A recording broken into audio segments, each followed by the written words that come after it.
بسم اللہ الرحمن الرحیم۔ رسول اللہ صلی اللہ علیہ وسلم نے فرمایا، میں سویا ہوا تھا کہ میں نے اپنے آپ کو کعبے کا طواف کرتے دیکھا۔ اچانک ایک صاحب نظر پڑے۔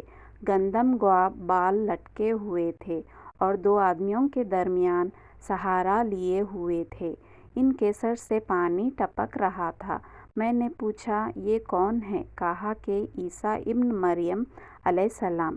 پھر میں نے مڑا تو ایک دوسرا شخص سرخ بھاری جسم والا، گھنگریالے بال والا اور ایک آنکھ سے کانا جیسے اس کی آنکھ پر خشک انگور ہو نظر پڑا۔ میں نے پوچھا، یہ کون ہیں؟ کہا کہ یہ دجال ہے، دجال۔ اس کی صورت عبدالاعزیٰ ابن قطن سے بہت ملتی تھی۔ یہ عبدالاعزیٰ ابن بنی مطلق میں تھا، جو خزاعہ قبیلے کی ایک شاخ ہے۔